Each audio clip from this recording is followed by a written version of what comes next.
This morning, we are with Rania Mankarian, CEO of Crime Stoppers Houston. And she talked about it earlier this hour, but last week the CEOs from 5 of the biggest tech companies were on Capitol Hill to answer questions about child safety and those platforms, and we're going to talk more about it now. Rania, thank you so much for being here. Thank you. Okay, important conversation to have, might be difficult to have, but parents really need to hear us out. Let's talk about the hearings and what happened at these hearings if, families aren't up to date. Well, it's important to know what happened in the sense that you had the major CEOs of the major tech companies in one room. You had bipartisan support for changes on the social media landscape and platforms like Discord and X and others. Demanding that there are higher standards for safety when it comes to minors, anyone under 18. But the give and take, to be honest, was a lot of shifting, was a lot of we're doing what we can. We're doing everything within our power. And that's frustrating because we know that that's not entirely true. And then when we walked away from the hearings, what was really, really hard for us to see is this call to blame parents. Well, you know what?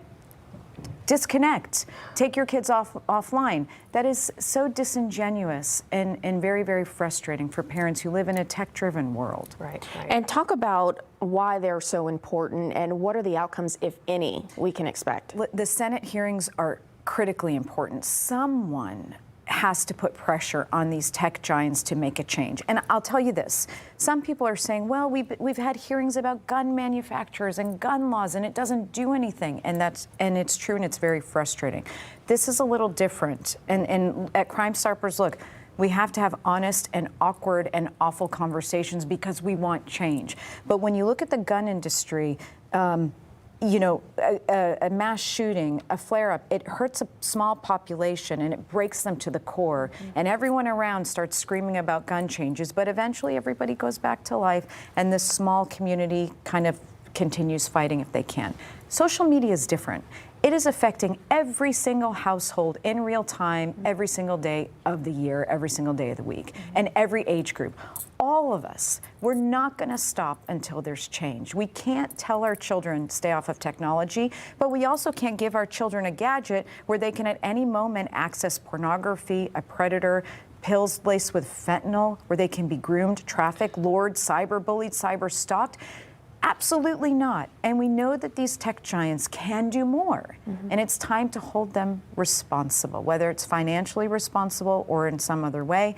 I think changes won't happen until they're financially responsible, but change must happen. Let's talk about these platforms. Are they this dangerous? Is it between life and death? We have been hearing about this. Talk about that. It is that dangerous. It is. And I find it very disingenuous when people say, well, parents just make sure your kids avoid the negative content. Listen, if you spend 1 minute on X, you're going to see an adult bullying another adult. You are. If you spend 10 seconds on X, or formerly known as Twitter, you will see an adult bullying another adult. If you spend 1 minute on TikTok, you are going to see a video that exposes you to content that's not appropriate for children. It's just a fact. Now, what level of content? It depends. But are the capabilities there for them to see absolutely anything, to go down any rabbit hole? Yes, and what's even frightening about that is when TikTok or Snapchat, Facebook, when the algorithm sense that, hey, this user's interested in sexually explicit content, hey, this user's interested in violence or maybe drugs, the algorithms start feeding you that content. Why? What industry in America today knows that this large number of children are in the space and they're not regulated? They're not forced to make the protection of those children their number one priority. There's no other industry. And we know, obviously, more needs to be done. They need to do more to protect. What are the safeguards right now in place? Well, they're going to say that they're doing what they can to, withhold harmful content. They're doing what they can to have default settings in place that protect a user based on age. It's not enough. Given the beast that we're dealing with, given the way the social media entities work, the way Discord, X, Snapchat, Twitter, all, TikTok, all of them work. That is not enough. That's a Band-Aid, over, I don't even know. It's just not enough. And they know that, and we know that. And how many more kids have to die? How many more kids have to take a pill and be poisoned to death? How many more kids have to commit suicide because they've been exploited? How many more kids have to go missing? How many more kids have to be victims of cyberbullying, harassment? How many? Until we say, you know what, this has to change. It has to change. Enough's enough. As parents, we share that burden now because it seems as though we're that front line between them and our children. What can we do? Well, it's really hard. But Crime Stoppers, of course, we've been serving the community for 43 years, and we're very, very good at sensing real-time issues and creating solutions. So if you go to crime-stoppers.org, we have a plethora of free programming for kids in schools, K through 12th grade, but also for kids at camp and church groups or after-school activities, youth groups, et cetera. We go through the summer. We work with the teachers. We work with the parents. We'll work with companies that might want to train an entire industry. We're there wherever you are interfacing with children to keep them safe. And part of our solution, listen, this is probably the biggest thing that makes this particular space different. When it comes to protecting our kids online, we do not have all the tools as parents who are not digital natives. We try, but we don't. We've got to get our children's buy-in. We just must. We've got to be talking to them about not purchasing items online. We've got to be talking to them about rethinking, sharing their location in real time every day, all day with everybody online. We've got to be talking to them about how they're going to engage. We must have their buy-in, and Crime Stoppers offers those tools. I wrote a book on that particular area to give parents those tools because it means so very much to keeping kids safe. And that's what we wanted to talk about as well. Your book, you wrote it about the online world. What are some of the things that people can find in your book? Well, I'm a parent of 3 teens, and the notion that, one, keep your kids offline, I think that's it's a lazy thing to say. It's ridiculous. And 2, I don't want to keep my children completely away from technology. They're in school, they socialize, they learn, they explore, they need to access technology.